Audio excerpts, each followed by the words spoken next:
Well, hello, everyone, and good afternoon. I'm Bex Hayhoe, the Executive Director of United to End Homelessness here with Orange County United Way, and welcome to today's community chat.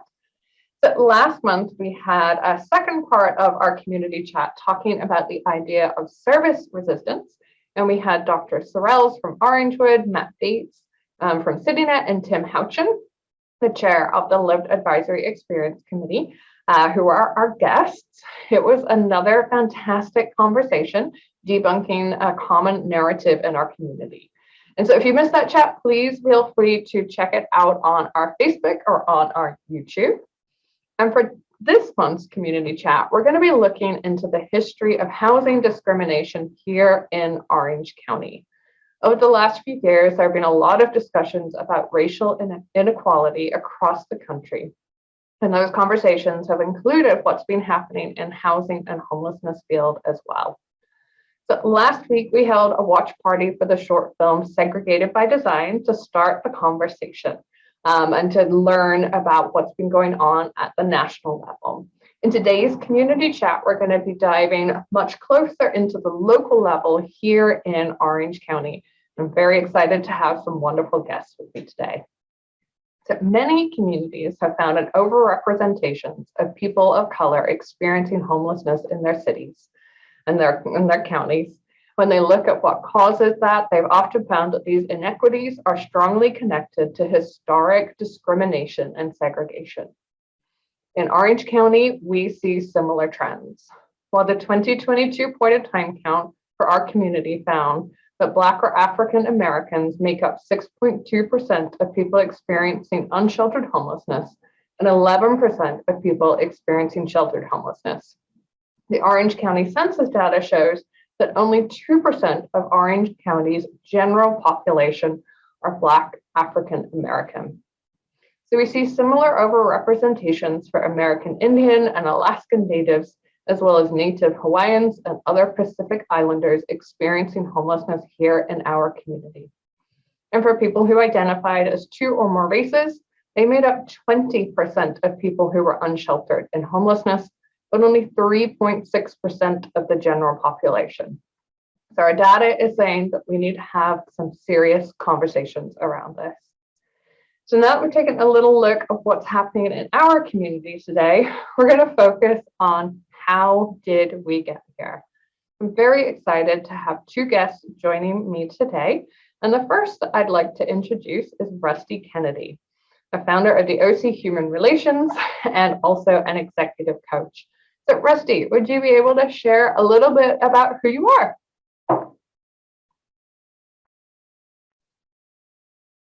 Being here.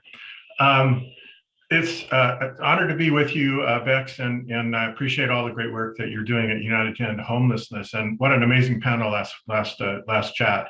And that film, oh my goodness, Segregated by Design, it so spoke to me of our history here.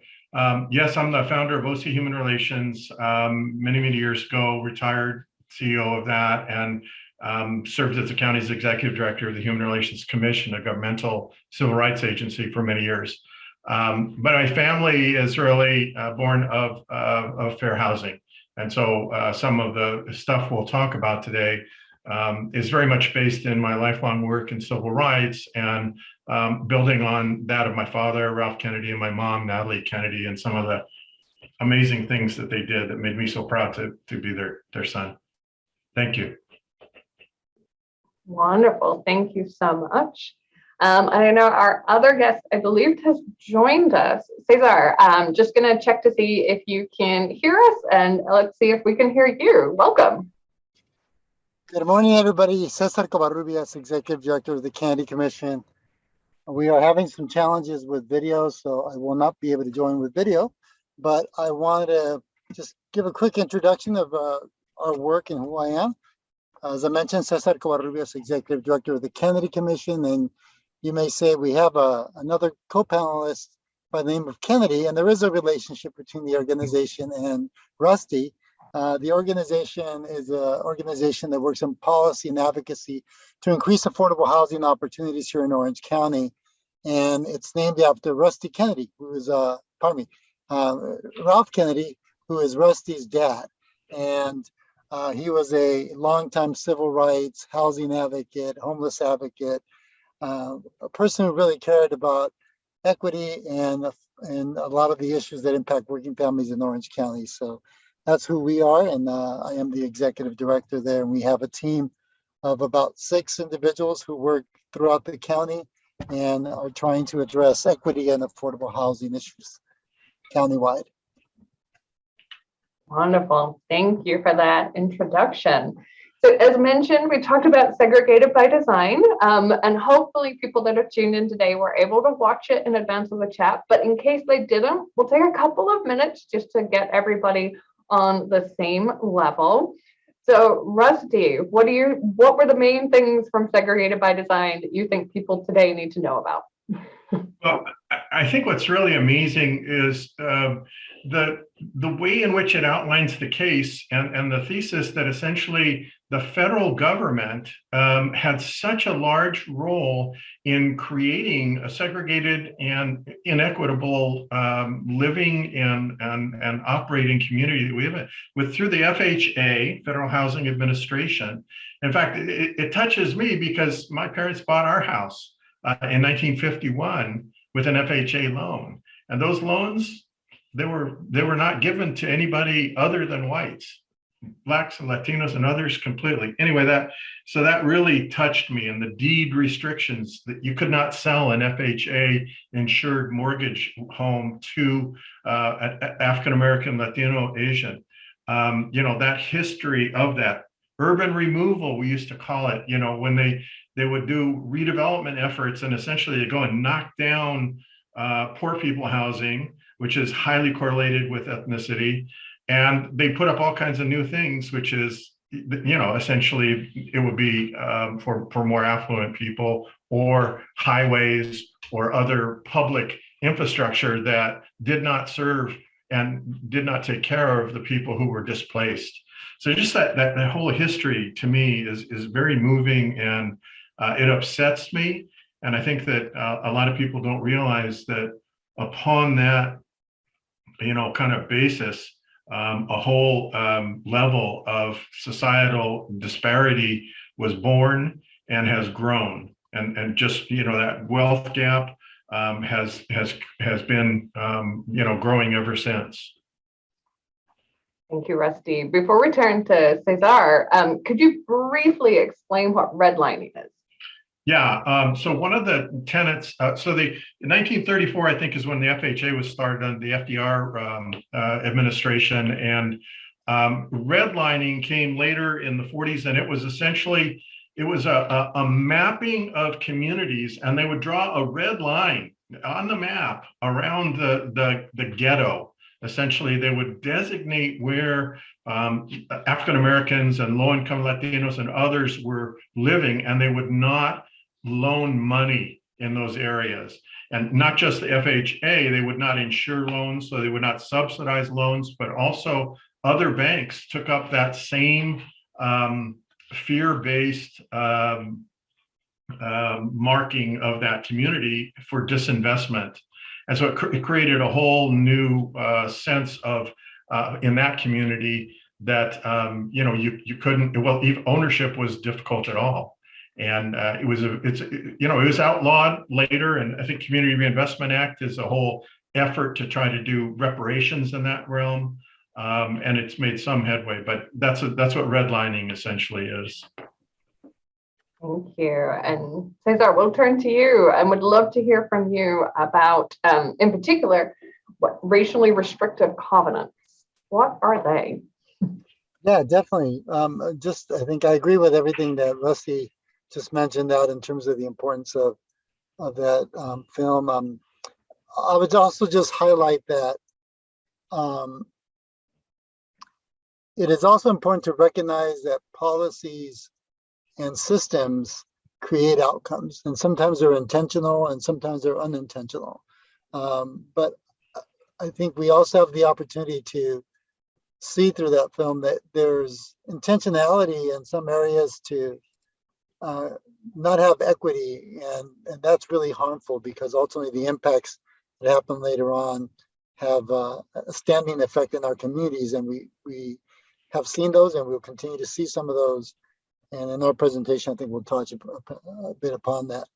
And Bex, the question that you asked at the end was, can you repeat that again? Yeah, racially restrictive covenants. Sure. So that was a very common practice that happened back in 1920s and 30s and 40s and maybe even before that.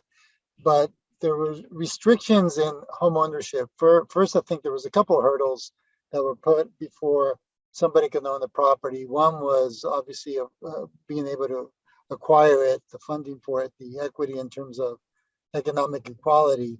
The other part was that a lot of land was restricted as to who that property could be passed on to, who could it be sold to.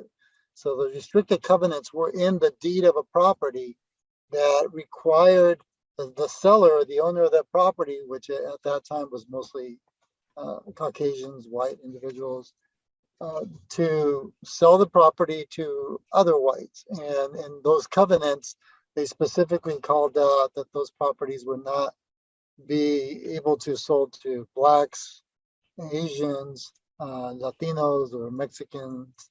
And so that's what those covenants would do, is restrict who would be able to buy those properties and who would not. It's funny, I would add, Cesar, they in those covenants, they would make a little provision, that they could stay overnight if they were gardeners, maids, or other laborers, but they could not live there, reside there on a regular.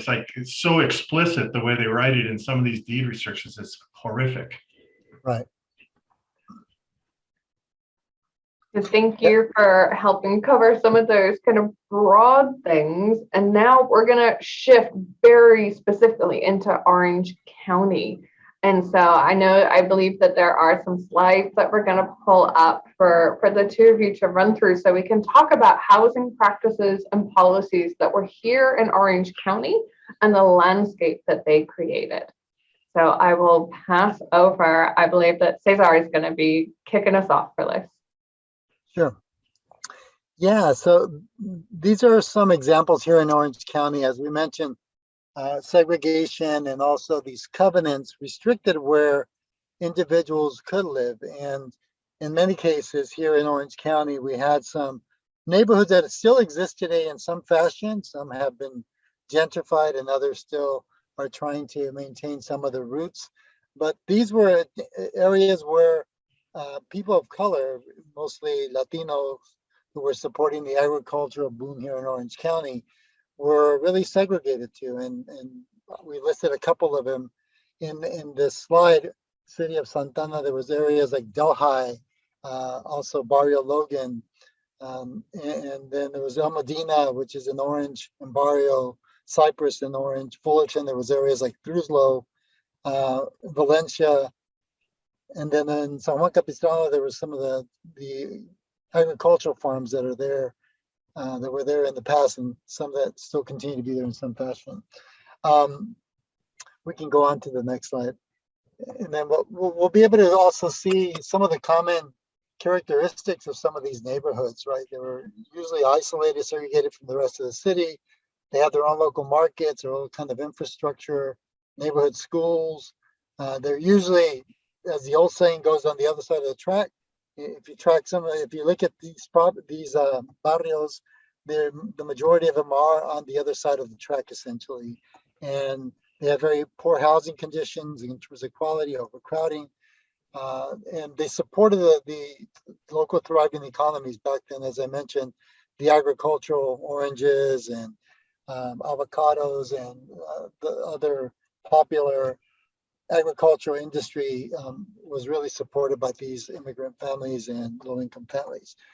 No investment, no infrastructure, and sometimes it was the only place, as we talked about, that people of color could rent or buy. As we mentioned, the restricted covenants not only prohibited people from owning who were people of color, but also people who of color were also not permitted to live in certain parts of the city, as Rusty just also mentioned. Go to the next slide. And here are some examples of those colonias that were formed back in the what was it, 1920s or so. We see an ad from the register back there. Something on the register says, "Why pay rent? Pay $10 a month, small down payment." And then at the bottom you see Colonia La Paz, no restrictions. And that really what that meant was people who are restricted from buying and not being able to buy in other parts of the city, you can buy here. And these were areas that were in the outskirts and traditionally designed for kind of the growing workforce, where there was very low infrastructure. And some examples are down here: the Colonia Independencia in Anaheim, Colonia Juarez in Fountain Valley, Colonia La Jolla in Placentia. We can go on to the next one.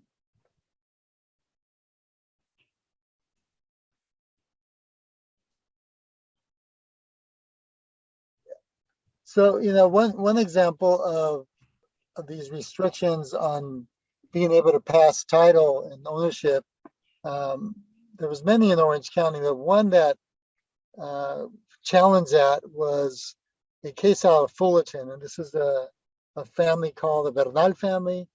They bought a property in Fullerton, the Sunnyside residential tract in Fullerton. The address is on there, 200 Ash Street. And this particular owner decided that he was going to sell it to this buyer, regardless of them not being white. And at some point, the other neighbors decided to go back and look at these deeds and pointed out to the Bernal family that they actually that they actually could not live there because their deed restricted the property and could not be owned or purchased by Mexicans or other persons other than the race being Caucasian. So the Bernal family actually challenged that. They moved forward with a lawsuit, and their lawsuit was based on the 14th Amendment, equal protection of laws. The laws apply equally to everybody. And they actually won that case, and they were able to overturn that issue of having deed restrictions in the properties that originally were just identified for whites. So those are some quick examples on that. Rusty, I know you probably have some other examples or anecdotes on that. A lot of this relates to work in Fullerton, so Rusty probably. Yeah, sadly, my hometown, where I live in the house I was born in. Yeah, my introduction to the area of fair housing was when I was 12 years old, and my mom and dad were founders of the Fair Housing Council in Orange County. And in '63, the state of California passed the Rumford Fair Housing Act, which was one of the first in the nation. And this guaranteed the right for renters and purchasers to buy, regardless of race, and made race and religion illegal forms of discrimination. Well, in 1964, the realtors in the state of California and the California Republican Assembly got together and created what was called Prop 14. And Prop 14 overthrew the Rumford Fair Housing Act. And if you can believe it, 2/3 of the people in California voted at that time that a landlord should be able to discriminate in who they rent to based on the color of their skin or race, religion, and other things. Just outrageous. So 1965, Dorothy Mulkey, African-American woman just coming off retiring from the military. She and her husband try to find a little apartment in Santa Ana. And the Mulkeys soon run into this, oh, I'm sorry, there's, the apartment you came to rent, I just rented it, or, over and over. They hooked up with some of the fair housing folks and who did, send somebody in before him who's white and somebody after him who's white. So they set up this obvious case of discrimination, sued. And Mulkey's case, after losing at the California Supreme Court level, went all the way to the United States Supreme Court, and they ruled that illegal. And so it overthrew Prop 14's result, and essentially became the model for fair housing laws in the United States. 1968, I think, is when the fair housing law of the United States was passed. And anyway, that particular case, there's all kinds of cases. We had in Fullerton a Korean American guy by the name of Sammy Lee. He was an Olympic swimmer, and he wanted to set up his business here, and he taught swimming up here in Sunny Hills. And he found that he could not rent. He could not get a house here. He faced discrimination, and those kinds of cases, the Bernals and others, are just kind of the tragic cases where people were pushed out of this neighborhood. And this neighborhood, this house my parents bought that I live in, bought for $20,000 with the help of the federal government's subsidies and the GI Bill, worth $1 million now in terms of equity through the years. And at the same time, these individuals were missing that train. They were missing that opportunity. They were commuting in from other communities. And truthfully and sadly, you can see that if you don't have housing for your workforce, it means they're going to be driving longer distances.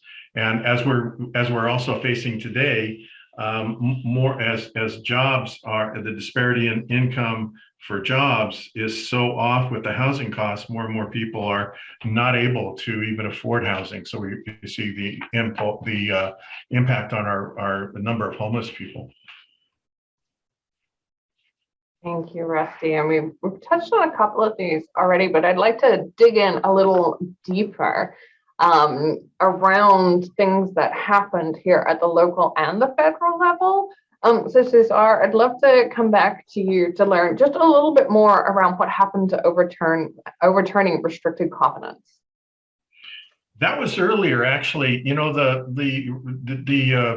deed restrictions that were prominently used in the 40s were outlawed. I think even by the time into the 50s, they were already illegal.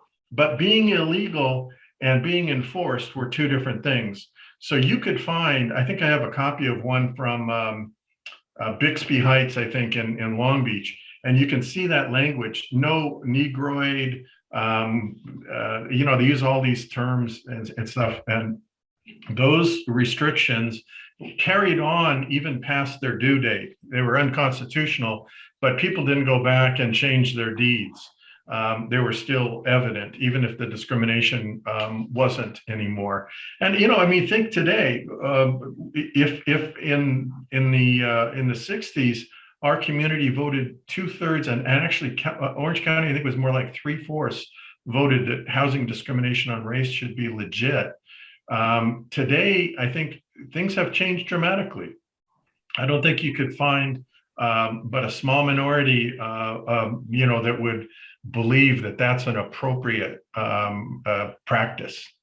So there's been a lot of change since that time. Those deed restrictions were rendered illegal by the courts, but they did exist, and their legacy, is compounded, just like the FHA disinvestment, just like the knocking down of housing in slum communities and not providing it elsewhere.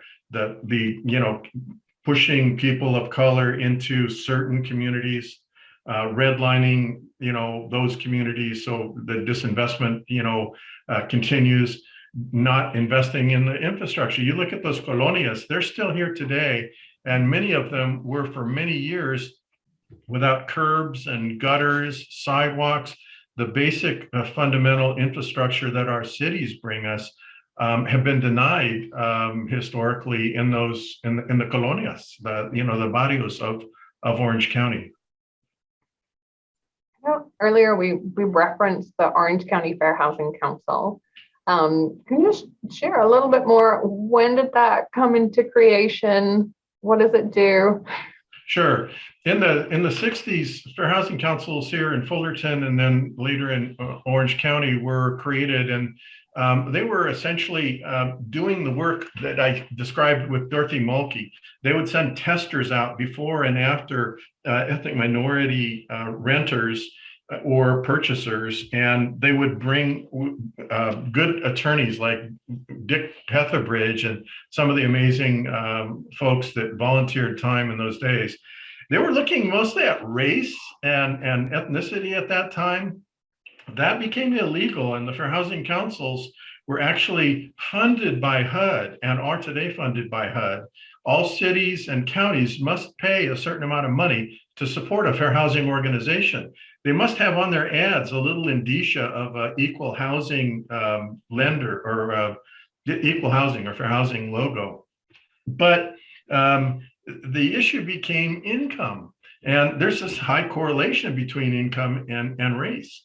So I remember my dad and Roberta Reagan and Gene Forbath and lots of these other folks that were involved in the fair housing movement sort of shifted to looking also at affordable housing and looking in particular that the exclusionary practices of, the way fair housing became, circumvented was by zoning and denying the development of workforce housing or affordable housing, and particularly Cesar and the Kennedy Commission focus on like very low income workers, and that housing is. I mean, just in Fullerton, for example, we had a lot in Fullerton. City owned it. The city has an obligation to sell those public lands to affordable housing developments. We got a big push from the environmentalists in Fullerton, of which we are some. My dad founded the Coyote Hills Open Space Organization to save our environment, and we're all for open space.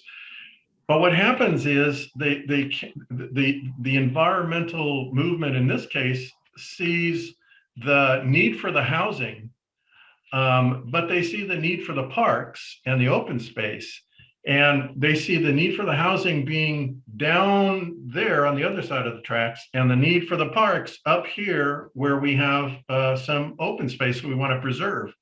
So that focus on income became the new core of housing discrimination and exclusionary practices here in Orange County. Thank you. So much information and so many things to unpack, but we are getting near to the end of our time together today, which I'm very sorry about. My last question that I just want to Cesar, I'll probably pop this one over to you so we can hear from you on this one. Sure. How have these historic practices, how does it tie in today with what we see when it comes to homelessness in Orange County?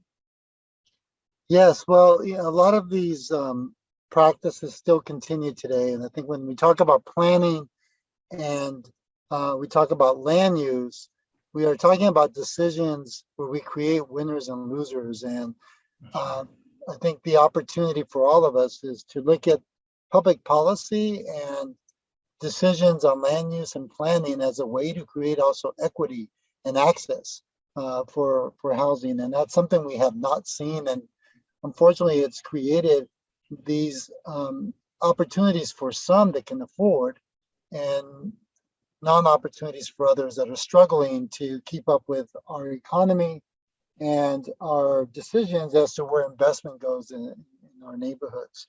So I think the lack of intentional policies and programs to address affordability tend to spiral onto other issues that create housing insecurity and economic insecurity. And those two are tied together because families who cannot afford housing in Orange County have to make some very difficult decisions. And it's either eating properly or having medical care or having housing. And when somebody is paying 70% of their income towards rent, there are very few opportunities for you to meet all the other needs. So you quickly see how housing affordability and housing insecurity become a critical issue where families are in a position where they can be unstable quickly if a emergency happens in their life or if their basic needs are not being met. So I think that that's where we are at here in Orange County today, that there's a large segment of our population that is struggling economically, and there's economic stability and also housing inequity and instability. And then we also have a lot of other folks that are struggling with other issues, mental health being one of them, drug abuse or whatever other issues may impact your life. And housing continues to be inaccessible to a lot of those folks, where we have to create the investment to have equitable opportunities for housing and access for everybody. Thank you, Cesar. I mean, it fits in with the findings of the UCI cost study and the findings that here in our community, the biggest reasons that people fall into homelessness are economic. And so that like what we're hearing today makes a lot of sense as to why people are experiencing those economic hardships that land them into homelessness in our community. And I have to apologize. I got our timing wrong. We normally finish our chats at 12:30. This one's going longer.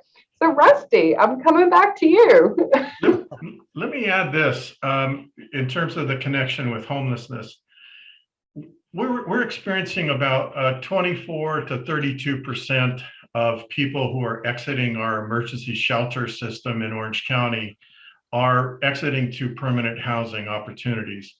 Now, I know that doesn't represent all of the ones who might be finding stable housing, but those are the ones that are documented. And one way or the other, it's showing you that many of the homeless people who are here are not able to find housing when they leave the shelter, even if they have resources, even if they have a certificate from Section 8, even if they have various veterans or other benefits, they are not able to find housing that's affordable to them. So they fall back into homelessness. And I think that's part of the tragedy of our failure as a community to recognize the importance of creating housing opportunities for all people. Those regional housing needs assessments. Our city councils are really eager to sue the state to keep from having to supply housing for the people who live and work in our cities. It's it's a special interest that is seeking to prevent that from happening. And sadly, it's in my neighborhood, and other neighborhoods where we're comfortable. I couldn't buy this house today at the cost that it is. It's the equity that's built up through the years. So, I mean, just to give you an example, my parents bought this house in 1951 before it was built, as it was being built. And they got the FHA loan and a little bit of money from grandpa and grandma, and they got a GI Bill, little boost. So they were able to buy a $20,000 house and make a payment of $150 or something a month, and move in with and raise the five of us here. Well, a high school friend of mine, by comparison, Danny, also grew up in Fullerton. His parents, Danny's African American, his parents did not get an FHA loan. They did not get the benefit of having the government help them get in at that time, when that was a very small percentage of your income could actually buy a house at that time. And so they did not get there. So their rent may have been the same as our house payment that year, but our house payment stayed $150 for the next 25 years. I think we were 25-year loans in those days. And Danny's parents' rent just went up and up and up. So they pay more and more of their income to housing, while my parents build all this equity and pay less and less of their income as housing. My parents used their equity to help me to buy a house and my four siblings. I used the equity that I and my wife and I built up here to help our kids buy houses. And so Danny never got a house. Danny's, that generational wealth gap just grew as they paid more and more, and we developed more and more equity. And our equity was then turned over to the next generation. And as we pass that generational wealth on, people are left behind. And sadly, it's that, it's that sense of well-being that we have as middle-class homeowners in my generation, that, well, I don't want to wreck this neighborhood. I don't want to have a whole bunch more people. I don't want more traffic. I don't want more smog. I don't want low-cost housing. I don't want dense housing, all of those things. But the fact is that in the long run, I think we're going to suffer from that attitude. We do not have, we're getting more and more out of sync with the number of jobs we have versus the housing. So if you don't have housing for your workforce has farther and farther to commute in. Well, they're going to create more smog than if you put a unit, in your neighborhood and they could walk to work. I mean, the obvious nature of having a socioeconomically integrated community to be a sustainable one in our climate change environment, where the greenhouse gases of our automobiles or of the batteries in our electric cars, they're all going to be problems for us. So that planning strategy of inclusion of all housing is a really critical one to use. And unfortunately, it's that's the struggle that Cesar and the folks over in his shop are really taking on a daily basis in terms of the housing element work that they do. Anyway, I know we have to move on. Thank you. I know we're just kind of scratching the surface today in terms of this conversation. But for anybody who's watching who wants resources to learn more about this, particularly at the local level, where would you guys point people to learn more? Cesar? Thank you. Well, I think Rusty obviously is a great source, a lot of history there. Here at the County Commission, we also have a variety of resources and information on this. But we're also, I think, in discussing this panel, we talked about the importance of documenting all this. And I think that's something that we at the County Commission will look at as to how do we make sure we have one place for this information to live.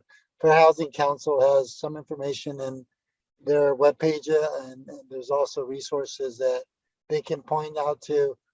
There's a lot of important documentation regionally, statewide, and also at the federal level. I think sadly enough, there's not anything specifically for Orange County, but maybe that's an opportunity for us to collaborate on something in the future. But we're trying to give you kind of some of the more important aspects and areas that are available. And this is certainly an area that we have to do more work in. I would add that at ochumanrelations.org, That's right. There is there's a great deal of resource available. One of the things that I love at OC Human Relations that is being maintained by the Allison Edwards and her great team over there is the civil rights history of Orange County. And this is like an hour-long presentation that has pictures of the families. It has shots of the burning of Chinatown in Santa Ana. It has copies of some of the deed restrictions. It shows you the segregated schools. It has the history of some of the folks like Dorothy Mulkey and others.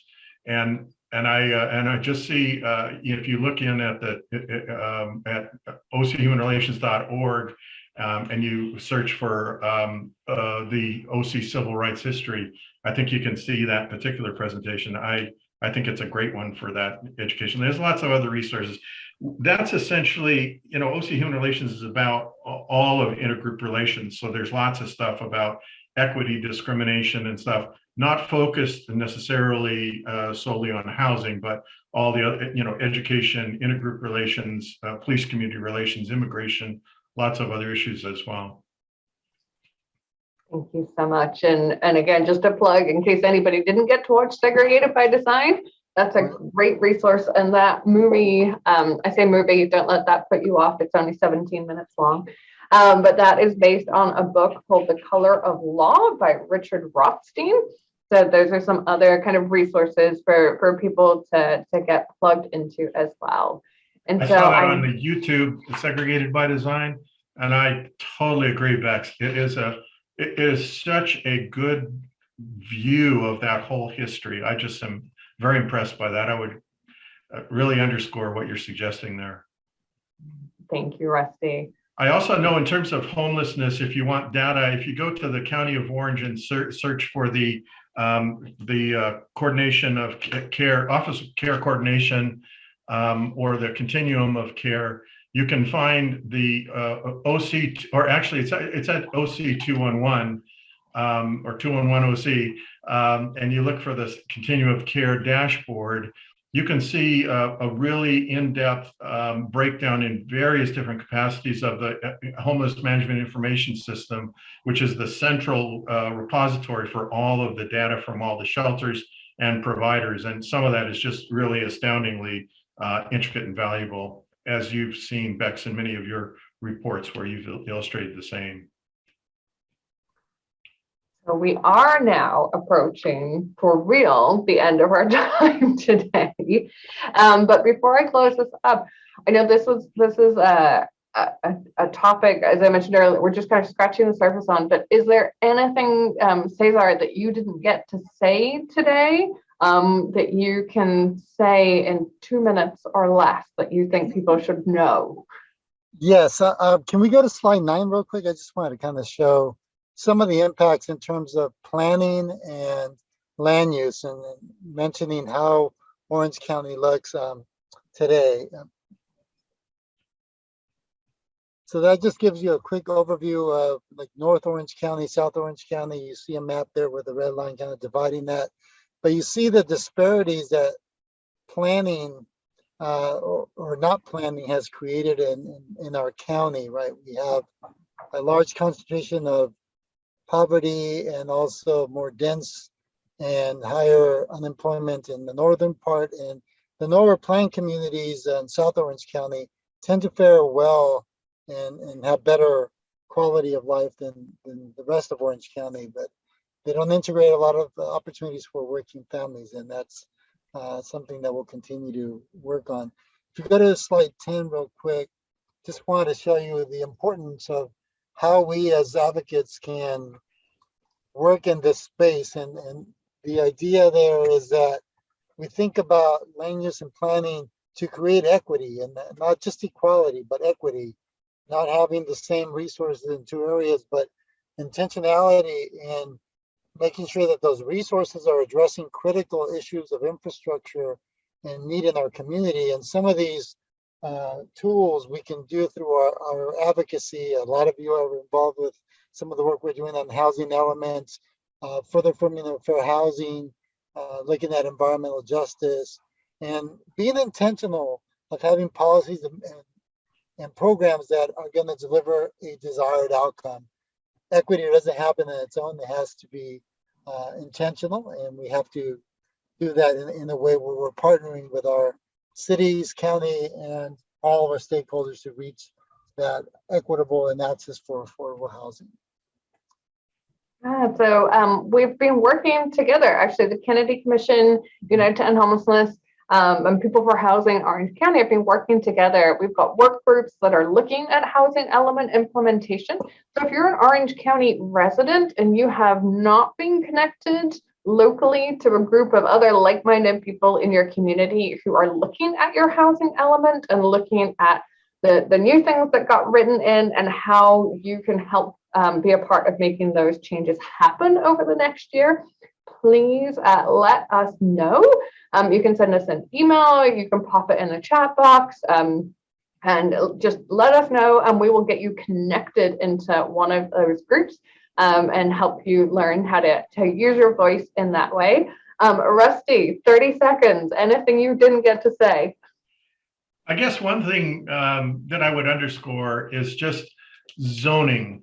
And I think this is the most difficult issue for us to deal with in some ways. I know in our neighborhood, we like having a single family residence zone.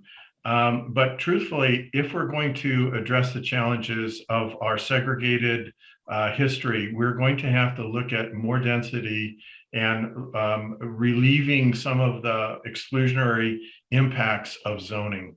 So. Absolutely. And that's another great reason to get involved in a local housing element group. So we're going to pop the email address in the chat box for you for anybody who's interested in getting connected in that way. Thank you so much, Rusty, Cesar, for joining us today and for imparting us a lot of informative, disheartening information to us. I learned a lot today, and I can imagine that everybody else tuning in also did too. If you're joining us here on Zoom, there will be a little poll that's going to pop up that we'd love to hear from you. So please just take a moment to complete that.